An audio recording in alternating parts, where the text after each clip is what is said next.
Hello दोस्तों, मेरा नाम अरमान है।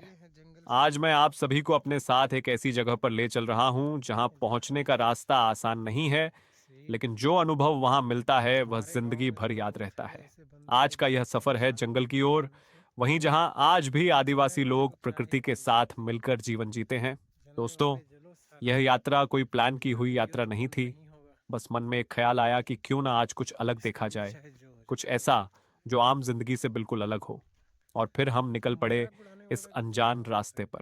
जब मैं सुबह अपने घर से निकला तो सबसे पहला नज़ारा जो मेरी आंखों के सामने आया वह था सरसों का खेत। चारों ओर पीली पीली सरसों खड़ी थी, हवा हल्की हल्की चल रही थी और पूरा खेत ऐसे लहरा रहा था मानो धरती खुद खुशी मना रही हो। उस दृश्य को देखकर कुछ देर के लिए मैं सब कुछ भूल गया। सच कहूं दोस्तों, ऐसे नज़ारे शहरों में कहाँ मिलते हैं। वहां तो बस शोर, भागदौड़ और तनाव ही दिखता है। यहाँ प्रकृति अपने पूरे रूप में सामने थी। सरसों के खेत को पार करने के बाद हम आगे बढ़े।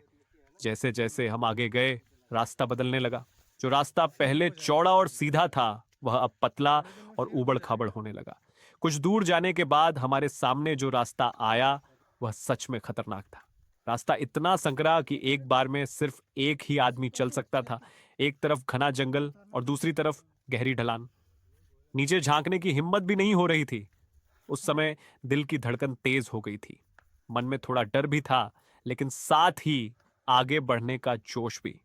क्योंकि जब इंसान अपनी हद से बाहर निकलता है तभी उसे कुछ नया देखने को मिलता है। इसी रास्ते पर चलते चलते हम लोग काफी थक गए। पैर दर्द करने लगे थे और सांसें भी भारी हो गई थीं। तभी हमने तय किया कि थोड़ी देर यहीं रुककर आराम किया जाए। उस समय मेरे साथ थे आजम भाई और तोसीन। हम तीनों एक बड़े पेड़ के नीचे बैठ गए। पेड़ की ठंडी छाया मानो हमें अपनी गोद में ले रही थी। चारों तरफ सन्नाटा था, सिर्फ जंगल की आवाजें, पत्तों की सरसराहट, कभी किसी चिड़िया की आवाज तो कभी दूर से आती किसी जानवर की हल्की सी आहट। थोड़ी देर आराम करने के बाद शरीर में फिर से ताकत आने लगी।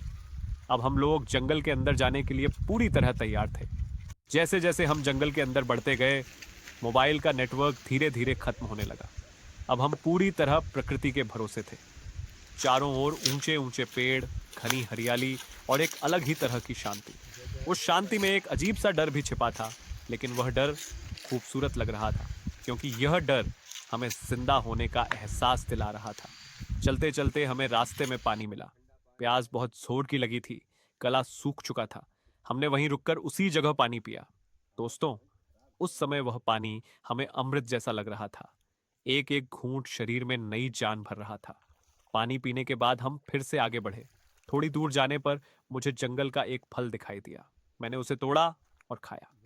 उसका स्वाद थोड़ा खट्टा मीठा था।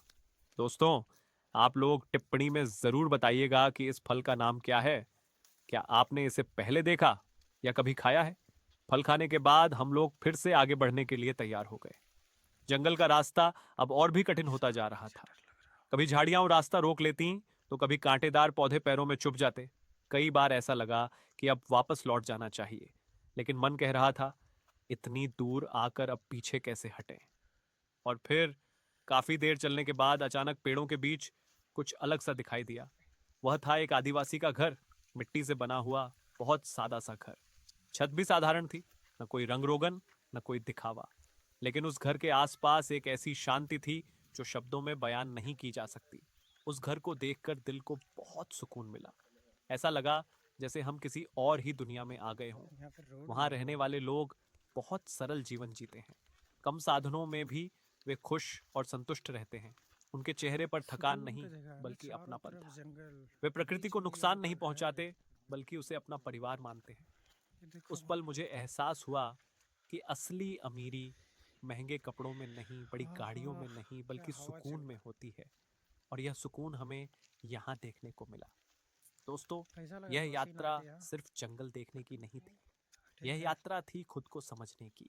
यह यात्रा थी यह जानने की कि हम किस तरह की जिंदगी जी रहे हैं और किस तरह की जिंदगी हमें जीनी चाहिए। जब हम वहां से वापस लौटने लगे तो मन थोड़ा भारी था, क्योंकि ऐसी शांति हर दिन देखने को नहीं मिलती।